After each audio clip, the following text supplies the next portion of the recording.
Olá pessoal, depois desse nosso merecido descanso, desta semaninha que nos restou no final do mês de julho, já em pleno mês de agosto, estamos dando início ao nosso conteúdo do segundo semestre. A partir deste momento, até o final do ano, o nosso conteúdo será ótica, parte da física que estuda a luz.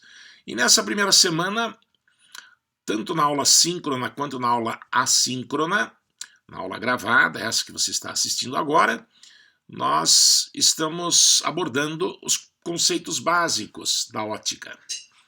Tá? Em particular, nesta aula, nós vamos falar dos princípios da ótica geométrica, enquanto que na outra aula estamos definindo, classificando a ótica, falando das fontes luminosas. As duas aulas são independentes, uma pode ser estudada antes da outra sem problema nenhum, mas é importante que você assista às duas, ok? Então, a aula de hoje é sobre os princípios da ótica geométrica. Você poderá acompanhar o desenvolvimento da matéria pelo modular F10, ok? Pelo modular F10. E nós vamos trabalhar nesses dois encontros dessa semana cerca de 2/3 da primeira unidade temática. Tá? Na aula síncrona, estaremos falando dos conceitos básicos da ótica, incluindo aí a definição, a classificação, como eu já disse. E nesta aula nós vamos particularmente ver em que princípios se baseia a ótica geométrica. Gostaria que refletisse um pouco. Por que começar assim? Princípios. Na ciência, de um modo geral, e até mesmo em alguns tópicos da matemática, como na geometria, parte-se de certas ideias que se supõem verdadeiras, de certos elementos que se supõem conhecidos, e o tratado é feito em cima desses princípios, desses postulados. No caso da geometria, você não aprende, na matemática, geometria, você não aprende a definição de ponto, reto e plano. São entes primitivos, são conceitos básicos, assim se fala. Tá? Supõe-se que exista uma coisa que não tem tamanho, chamada ponto, uma reta, um plano, e em cima disso se constrói essa ciência que é a geometria. Da mesma forma, na ótica. Nós vamos falar hoje de 4 fatos relevantes, 3 dos quais aparecem em todos os livros, inclusive no nosso, e há um quarto mais frequentemente abordado pelos livros mais antigos, mas que vai ser aqui também mencionado. E em cima desses princípios nós vamos construir a ótica geométrica. Os princípios da ótica geométrica classicamente são em número de 3. Vamos ver em seguida quais são eles. Antes, essa imagem que você está vendo, ela mostra algumas coisas, uma simples imagem, né? Objetos sobre uma mesa, um vermelho, outro azul, um porta-caneca, né? Um porta-copos, um livro branco com letras escritas em preto, outro livro com capa preta, uma lâmpada, que é uma fonte primária de luz, emitindo um feixe divergente, uma lupa fazendo com que raios convirjam para um ponto, que mais tarde será chamado de foco, caso esses raios sejam de fato perpendiculares à lente, como parecem ser. Aqui do lado um feixe de luz que parece estar vindo do Sol, dito feixe paralelo. Nessa simples imagem estão vários elementos da ótica. Eu não vou falar de todos eles. Hoje, por exemplo, eu não falarei de fontes de luz, porque isso está se falando na aula síncrona, ok? Nem vou falar da classificação dos feixes, tá? Mas vou falar de algumas coisas que acontecem durante a propagação da luz e que vão constituir a base do nosso estudo. Na aula síncrona você está aprendendo que a ótica geométrica estuda a luz sem considerar a sua natureza. Então nós admitimos que existe uma coisa capaz de impressionar a nossa retina, chamada luz, até investigamos com certa profundidade o que vem a ser essa coisa, tá? Mas sem nos aprofundarmos por ora em qual é a natureza da luz, o que é exatamente a luz, nós vamos construir conhecimentos ao estudar a forma como ela se propaga. A ótica geométrica pode ser definida desta forma. Ela estuda a propagação da luz sem considerar a sua natureza. Quem considera a natureza da luz, quem tem como importante a natureza da luz é a ótica física, que também será estudada, mas mais adiante, até porque um estudo mais profundo da ótica física dependerá de uma outra abordagem do capítulo sobre ondulatória, que aqui no positivo você tem de forma completa na terceira série. Mesmo assim, você terá noções de ótica física, mas o nosso foco principal é para a ótica geométrica. Estudar, portanto, a propagação da luz sem a preocupação do que exatamente ela vem a ser, qual a sua natureza.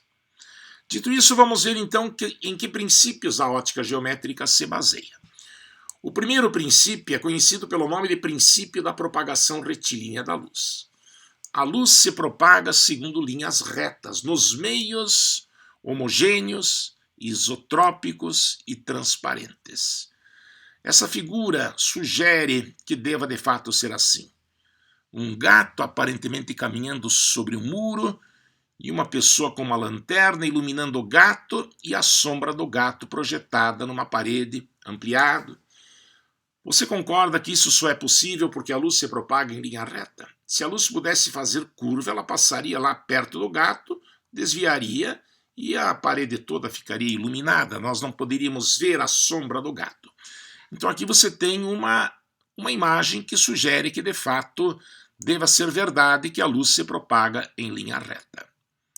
Este é então o primeiro princípio da ótica geométrica, o princípio da propagação retilínea da luz. Nós vamos em seguida falar de algumas evidências, já que os princípios, diferente dos teoremas, não são demonstrados, mas há evidências que comprovam a sua veracidade.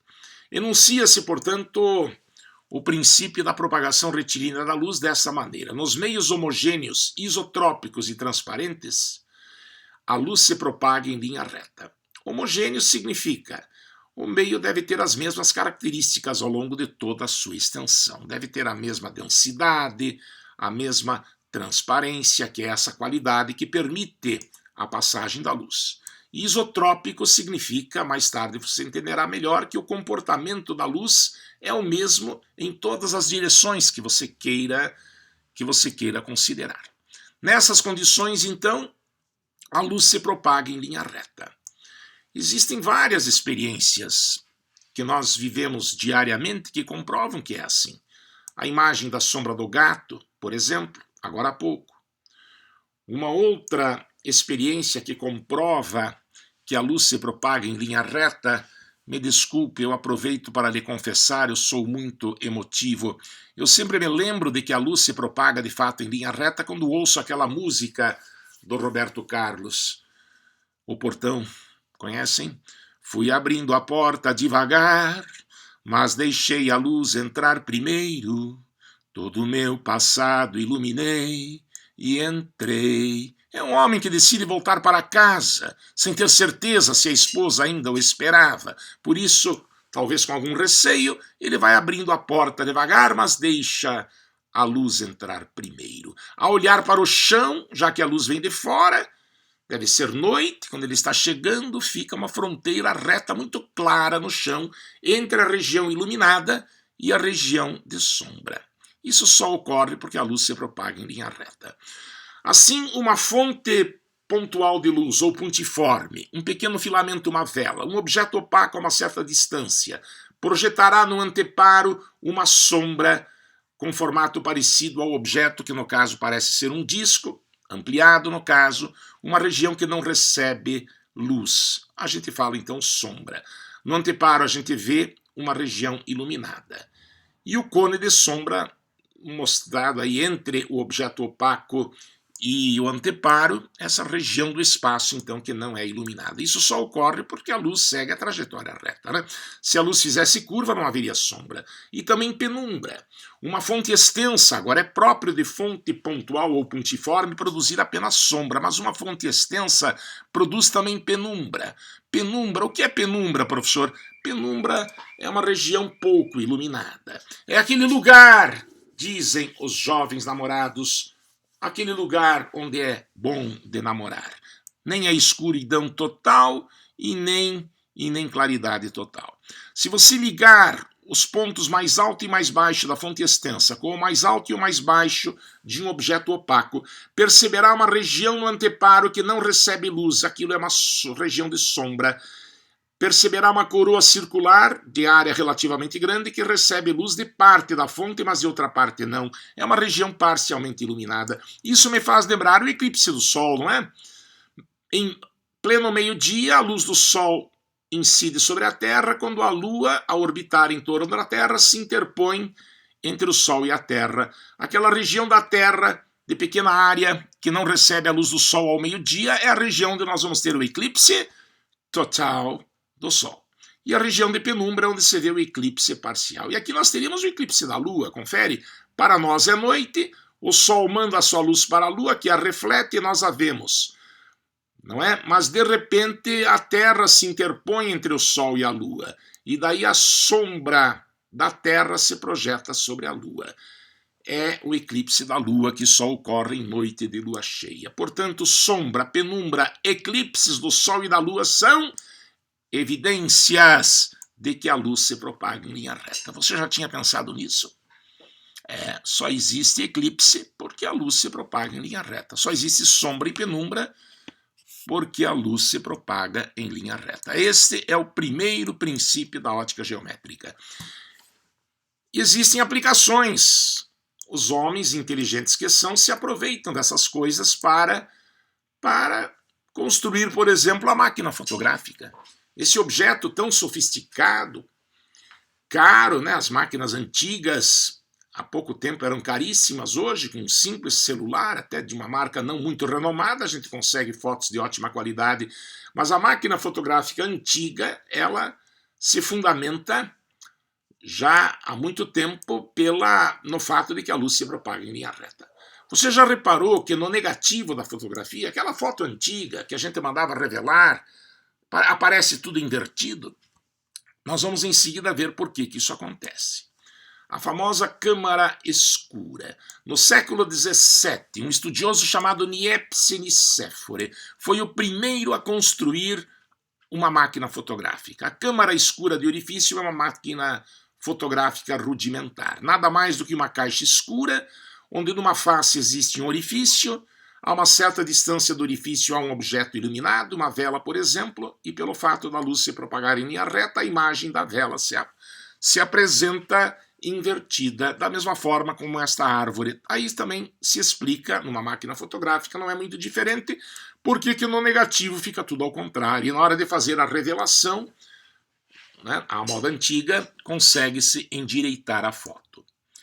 Problemas sobre câmara escura são frequentes em vestibular e resultam de uma semelhança de triângulos. Aqui nós temos um objeto de altura O, distante P do orifício de uma câmara escura. A espessura da câmara é P' e a imagem formada invertida, você poderá vê-la, você pode fazer isso, construir isso na sua casa. Quem sabe o façamos aqui na cozinha da minha casa. Vamos ver se conseguimos condições técnicas para isto. Você usará então paredes opacas, um furo numa face e na face oposta papel vegetal, papel manteiga, um meio translúcido e um observador de fora poderá então ver essa imagem invertida. A semelhança desses dois triângulos de fora permite-nos escrever I sobre O, a base do triângulo pequeno dentro da câmara está para a base do outro, assim como P', que é a altura do triângulo pequeno, está para P, a altura do grande. E o Palmeiras perdeu, falo em São Paulo, aqui em Curitiba, professor paranista, quando o Paraná perde e o Paraná perdeu. É um macetinho, né, para você guardar melhor a fórmula, apesar de que, no fundo, não é uma fórmula a ser decorada, isto é, semelhança de triângulos. Ok? I sobre O igual a P' sobre P. Isso vem de semelhança de triângulos. Base está para base, assim como a altura está para altura, coisa que você sabe desde a 8ª série. E com uma relação tão simples surgem problemas de vestibular, alguns fáceis, outros nem tanto. Um exemplo nós vamos ver daqui a pouco. Eu vou preferir primeiro explicar o segundo e o terceiro princípio, que são mais descritivos, e depois no final desta aula nós faremos exercícios a respeito da propagação retilínea da luz. Então, por hora, por favor, guarde. A luz se propaga em linha reta. Ninguém prova isto. É um princípio, mas ele é fundamental para que sejam justificadas as construções das imagens que nós vamos fazer futuramente nos espelhos planos, também nos espelhos esféricos, côncavos, convexos, também nas lentes convergentes e divergentes, e mais tarde saber da propagação retilínea da luz será importante até mesmo para saber como se forma a imagem no olho humano, na retina, de que jeito que a imagem se forma na retina, ótica fisiológica, isso a gente estuda também lá no final do ano.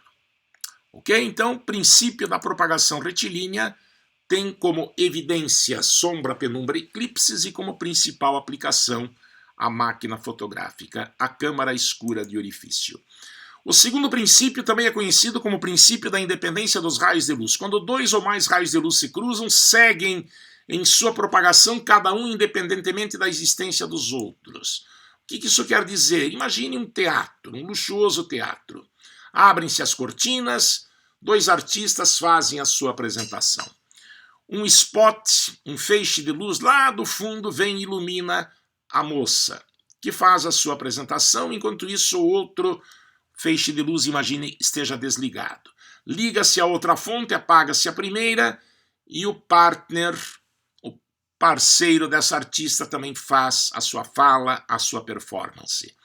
E eles são bem iluminados, quando cada fonte está ligada em separado. Agora, o que você acha? Se as duas fontes forem ligadas ao mesmo tempo, e naquela fumacinha que sempre tem dentro do teatro, a gente notar que essas luzes se cruzam, será que os artistas vão ser iluminados tanto quanto antes?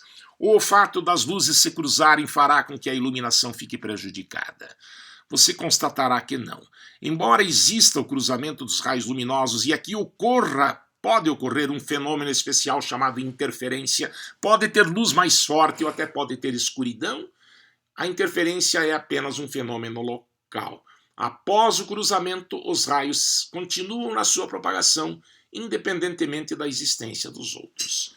É importante saber disso. Os raios de luz são independentes. A figura à direita mostra o que poderia ser mais tarde, vamos ver, uma fibra óptica, recebendo dois raios luminosos de cores diferentes, vermelho e azul, que se cruzam várias vezes. Eles sairão pela outra extremidade dessa fibra óptica com as mesmas características com que entraram, especialmente porque dentro da fibra ocorre um fenômeno mais tarde veremos chamado reflexão total da luz. Não há perda de energia nessa reflexão, porque ela é uma reflexão não parcial, mas total. E o fato dos raios se cruzarem não interfere, eles continuam na sua propagação como se nada tivesse ocorrido. De modo que você já tomou conhecimento de dois princípios, esse é o objetivo desta aula, colocá-lo ao par dos três princípios da ótica geométrica. Quais são eles? O primeiro é o princípio da propagação retilínea da luz. Qual é o segundo? É o princípio da independência dos raios luminosos. Vamos ver o que diz o terceiro. O terceiro princípio da ótica é o princípio da reversibilidade. Essas imagens que você vê aqui, escolhidas a dedo, mostram que o caminho seguido pela luz não se altera ao se inverter o sentido de sua propagação. Observe primeiro a imagem à direita embaixo. Poderia ser um automóvel, um táxi, onde o motorista naturalmente vai na frente, aqui no Brasil vai à esquerda, se fosse na Inglaterra seria à direita, mas não vem ao caso. O passageiro preferiu acomodar-se no banco de trás para ficar zapeando, facebookeando, ficar mais sossegado. Mas o motorista de Uber ou mesmo de táxi, ele se sente na necessidade de dar conforto ao passageiro, mostrar atenção. Frequentemente ele conversa com o passageiro, mas ele tem uma responsabilidade, está ao volante, não pode olhar para trás. Por isso existe o espelho panorâmico. Com ele consegue conversar com o passageiro como se estivessem frente a frente. Não é assim mesmo? Dá a impressão que um está olhando para o outro. Justamente porque o raio de luz que sai do olho do motorista bate no espelho e chega ao olho do passageiro pelo mesmo caminho, só que em sentido contrário, que aquele raio de luz que sai do olho do passageiro vai até o espelho, bate e volta até o olho do motorista. Se os caminhos não fossem os mesmos na ida e na volta, quando um olhasse para o outro, não teríamos a garantia de que o outro está vendo que aquele, no caso o motorista, está de fato olhando e dando-lhe a atenção. Essa mamãe consegue monitorar o seu bebê naquela cadeirinha através de 2 espelhos, repare. Mas a reversibilidade da luz aqui também se aplica e mamãe e criança olham-se como se estivessem frente a frente, permitindo que a mamãe tenha o cuidado ao dirigir e permitindo que a criança fique também feliz por estar vendo aparentemente a mamãe na sua frente. Essa coisa maravilhosa, que é a forma como estamos aqui externando esse amor da mãe pelo filho ou pela filha, é possível graças a uma regra da física, que é a lei da reversibilidade da luz. Um outro exemplo, essa lente convergente, uma lupa usada mais tarde, veremos como lente de aumento, ela pode ser usada para resolver problemas como de hipermetropia e também de presbiopia, como é o meu caso, uso óculos por causa disso. Ela tem a propriedade de fazer convergir raios paralelos que sobre ela incidam. Raios do sol, por exemplo. Eu confesso, quando eu era criança, frequentemente tomava emprestado, na verdade, uma lupa da mesa do escritório do meu pai e matava formiga com essa lupa. No entanto, se você colocar uma fonte pontual de luz numa sala escura, exatamente naquele ponto onde a formiga de dia teria sido colocada, a uma mesma distância, no foco da lente, você poderá transformar esse feixe divergente de luz que essa fonte pontual produz em um feixe paralelo e ter, tipo, um farol de automóvel, um holofote. Este é o terceiro princípio. São esses os princípios que você precisa conhecer. Eu vou falar de um quarto que não tem no nosso material, mas que na aula de refração mais tarde eu vou precisar fazer referência a ele. Prefiro comentá-lo agora. Não se perturbe, porém, você não será cobrado por enquanto. O quarto princípio da ótica geométrica é o princípio do tempo mínimo, também chamado princípio de Fermat. Ele diz que ao se propagar entre 2 pontos, a luz segue o caminho que lhe permite fazer o percurso no menor tempo. Nesta figura, quando a luz se propaga do ponto A para o ponto B, imagine que em A tem uma fonte luminosa e B vai ser um ponto atingido, meios diferentes, tá? O meio de cima poderia ser ar, o de baixo poderia ser água, ambos transparentes, mas na água a gente sabe que a luz é menos veloz do que no ar. Há uma sugestão, que caminho você acha que a luz deveria seguir? Será que ela vai reto de A para B? Será que ela vai pelo caminho 2 e depois segue perpendicularmente até a linha de separação até chegar em B? Ou será que ela segue esse caminho quebrado? Então o princípio de Fermat responderá a essa pergunta. A luz segue o caminho que lhe permite fazer o percurso no menor tempo. Muitos dirão, é a linha reta. Eu pergunto a você, se você quer ir de um ponto a outro no menor tempo possível, será que a linha reta é sempre o melhor caminho?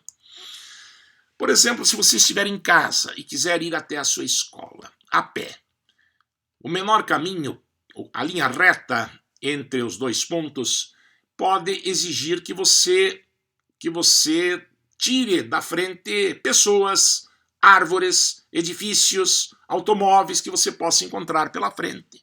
Será que ganha-se tempo vencendo esses obstáculos todos e seguindo a linha reta?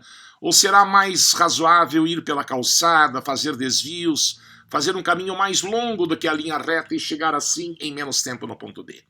Algo parecido ocorre com a luz. Pierre Fermat, um físico francês, desconfiado disso, fez a experiência com um rato. Numa grande sala com piso de madeira, onde ratos e pessoas também poderiam caminhar normalmente, ele colocou um rato preso durante 3 dias, num canto da sala, e no canto oposto colocou um cheiroso pedaço de queijo. Deixou o rato sem comida, com água, mas sem comida, e o rato com fome, sentindo o cheiro do queijo, mas preso, não podia chegar lá. Esse rato foi solto. Na primeira vez ele foi reto até o queijo. E essa experiência foi repetida várias vezes com o mesmo rato. O rato foi ficando acostumado, entre aspas, e acabou preferindo o caminho número 3. Justamente porque no caminho de baixo, eu deixei de mencionar, mas suponha que embaixo a velocidade do rato não seja tão grande quanto em cima. Aqui embaixo você tenha colocado cola e pedregulhos, obstáculos, enfim, que tornam a velocidade do rato menor embaixo do que em cima. Como seria se fosse luz em cima, ar, embaixo água? A água, que é mais dura do que o ar, digamos assim, oferece mais resistência à passagem da luz. Na água a luz é mais lenta. O rato acabou preferindo o caminho 3. Por que será? Se o caminho 3 visivelmente é mais longo que o 1. Ora, no meio de cima a velocidade é maior, né? Então, embora esse caminho que eu estou lhe mostrando aqui, que o rato fez pelo meio de cima, seja obviamente mais longo que pelo outro caminho número 1, ele leva menos tempo. Ele tem essa vantagem.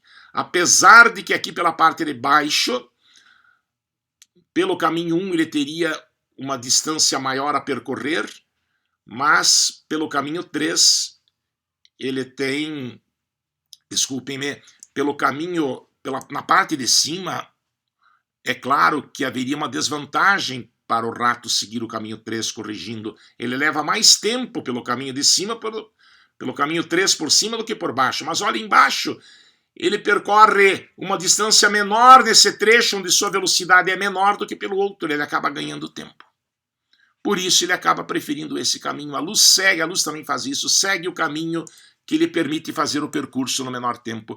Você diria, entendi, professor, então o negócio é o rato andar o menos possível naquele meio onde ele é menos veloz. Então por que ele não vai até a perpendicular? Esse caminho aqui ainda seria mais curto do que este. Pois é, mas daí pelo trecho de cima, no caminho chamado de 2 aqui, ele teria uma distância tão maior do que pelo caminho 1 ou até pelo 3, que aí não compensa. Dá para provar que esse caminho quebrado é o caminho que permite ao rato fazer o percurso no menor tempo. Só que essa demonstração envolve derivadas, um artifício matemático que só se estuda em cursos universitários. Tá? Então fica apenas a notícia. Isso explicará mais tarde o fenômeno da refração da luz, que é nosso assunto para o mês de outubro. Tá? Naquele momento eu vou cobrar de vocês, não como no processo avaliativo, mas dessa conversa que a gente está tendo hoje. Ao se propagar entre 2 pontos, a luz se propaga de modo a seguir o caminho que lhe permite fazer o percurso no menor tempo.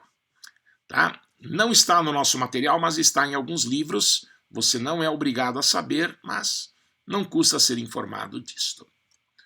Ok? Para encerrar, então, 2 exercícios sobre propagação retilínea da luz.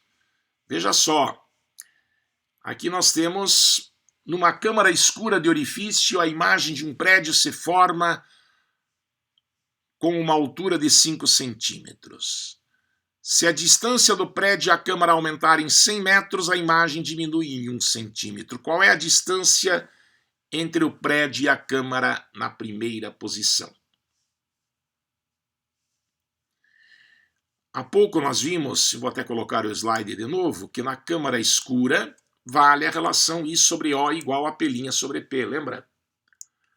I sobre O igual a P' sobre P. I, tamanho da imagem, O do objeto, P' é a espessura da câmara e P é a distância do objeto até a câmara.